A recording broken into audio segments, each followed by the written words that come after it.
कहानी नीरू की है। पंजाब की नीरू की शादी दिल्ली के राहुल से होती है। दिल्ली कितना बड़ा शहर है ना, लेकिन आप लोगों का घर तो बहुत छोटा है। हमारे पंजाब में तो ये बड़े बड़े घर होते हैं कि मजा ही आ जाता है। कोई बात नहीं नीरू, मैं भी तुम्हारे लिए बहुत बड़ा मकान बनाऊंगा, बहुत जल्दी। नीरू के पिता जहाँ पंजाब के जाने माने व्यापारी थे, वहीं उसका पति राहुल दिल्ली में एक सिंपल नौकरी करता था। माँ, यहाँ तो घी मक्खन इतना महंगा है कि क्या बताऊं। मैं तो तरस ही जाती हूँ घी खाने के लिए। नीरू की माँ को ये सुनकर बहुत दुख होता है। मेरी बेटी को घी नसीब नहीं हो रहा है और ये बहू यहाँ बैठकर घी में शक्कर डाल रही है। देख वनीता, मैं साफ कह रही हूँ, इस घर में जितना घी आएगा उतना ही मेरी बेटी के घर दिल्ली भी जाएगा। अरे, ये क्या बात होती है माँ जी? बेटी का उतना ही करो जो अच्छा लगे। अब क्या मायके से घी और मक्खन तक की सप्लाई करोगी आप? हाँ, मेरी बेटी किसी चीज को तरसे मुझसे बर्दाश्त नहीं होता।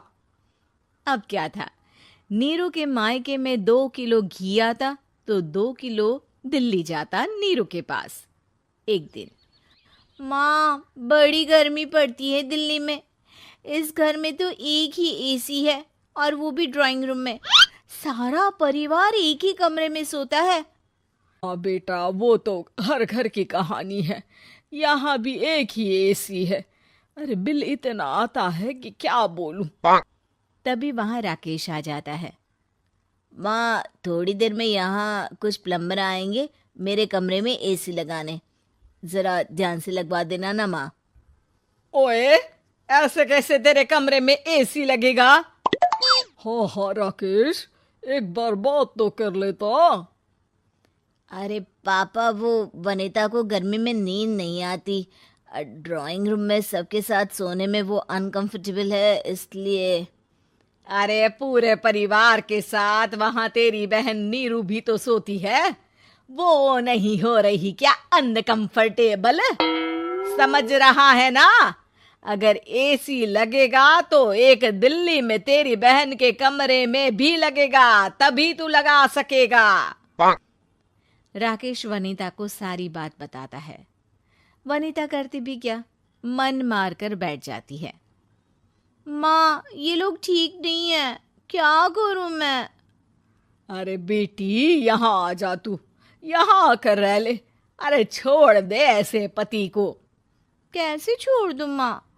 समाज क्या कहेगा, लोग क्या कहेंगे? वैसे भी मेरा एक बेटा है मयंक।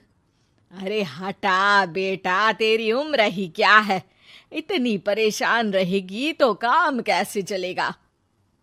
खैर, बात आई गई हो जाती है। माँ को लगता है कि नीरू ठीक है, तो वहीं नीरू के मन में एक ही लाइन चल रही होती है, यहाँ आजा।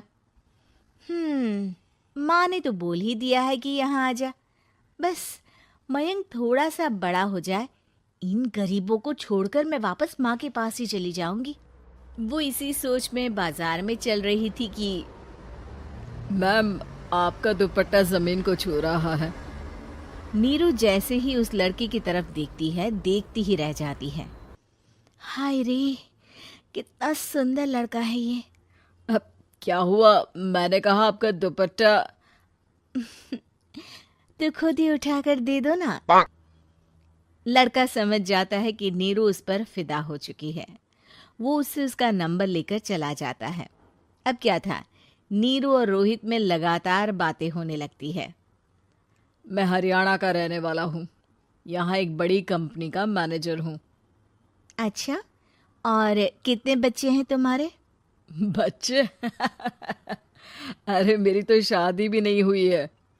तुम बताओ, शादी करोगी? नीरू शर्मा जाती है। अब लेकिन मैं तो पहले से ही शादीशुदा हूँ।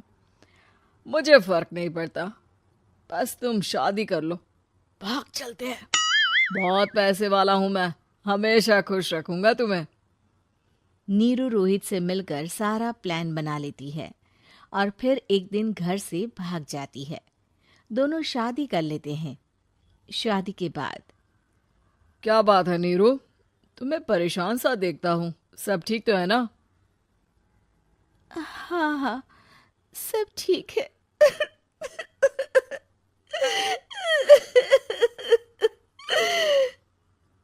ये कहते कहते ही वो रोने लगती है। अरे क्या हो गया, रो क्यों रही हो? मैंने तुमसे एक बात छुपाई है और वही बात अब मुझे परेशान कर रही है। रोहित, मेरा एक बेटा भी है, उसका नाम मयंक है। क्या बात कर रही हो, ये तुमने मुझे पहले क्यों नहीं बताया? देखो नीरू, मेरी माँ को मैंने ये नहीं बताया है कि तुम शादीशुदा हो। बच्चा मैं मैनेज नहीं कर पाऊंगा। नीरू को समझ में नहीं आता कि वो क्या करे। तुम उस बच्चे को अपनी माँ को क्यों नहीं दे देती? नीरू चुपके से माँ को फोन करती है। माँ, क्या मयंक को तुम रख सकती हो? बेटा, मैं राकेश के साथ बात करती हूँ, आखिर घर का बेटा वही है, जो वो बोलेगा। वैसे भी बेटा, तूने जो किया है ना, उसके बाद से पूरा घर तेरी बुराई कर रहा है। मैं भी अब किसी से तेरे लिए लड़ नहीं सकती। राकेश बेटा, नीरू ने तो जो किया बहुत ही बुरा किया, लेकिन मैं सोच रही थी कि क्यों ना मयंक को हम यहाँ ले आए। तभी वनीता बोल पड़ती है। वाह जी, ऐसे कैसे यहाँ ले आए? यहाँ क्या भंडारा भरा है? और जिस बच्चे की माँ ने नहीं सोचा, उसके लिए हम क्यों सोचे? नीरू को एक बार तो अपने बच्चे के बारे में सोचना चाहिए था ना। अरे लेकिन तेरे पास भी तो लड़का नहीं है ना वनीता। माँ, वनीता ठीक बोल रही है। कल को वो बड़ा होकर इसी घर का हिस्सा मांगेगा तो हम क्या करेंगे? माँ कहती भी तो क्या, वो चुप रह जाती है। वहीं नीरू का पहला पति कहता है। माँ, अगर आज भी वो वापस आ जाए तो मैं उसे माफ कर दूंगा। बेटा, गरीबी चीज ही ऐसी है, क्या करेगा?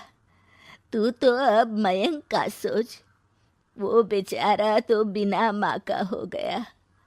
मयंक के खातिर तू दूसरी शादी कर ले बेटा। लोगों के लाख समझाने के बाद नीरू के पहले पति की शादी रिद्धि से हो जाती है, जिसके पहले पति से 2 बच्चे होते हैं। देखो जी, मैंने शादी सिर्फ बच्चे के खातिर की है। मैंने भी शादी सिर्फ बच्चों के खातिर की है। वहीं नीरू के दूसरे पति के मन में ये बात घर कर जाती है कि नीरू एक मासूम बच्चे को उसके खातिर छोड़ कर आई है। अब देखो नीरू, मुझे लगता है कि जो औरत अपनी कोख का बच्चा छोड़ सकती है, वो तो कुछ भी कर सकती है।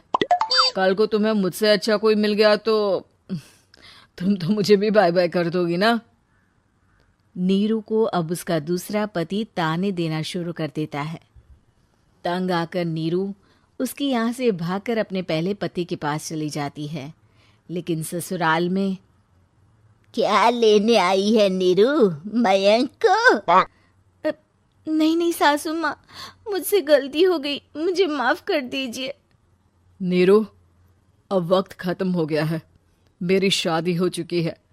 तो छोड़ दो ना उसे, हमारा बच्चा है। मैं आपको अपनी माँ नहीं मानता, मेरी नहीं मान तो बात अच्छी है। नीरू मयंक की बात सुनकर समझ जाती है कि उसके पास अब न आसमान रहा ना ही जमीन।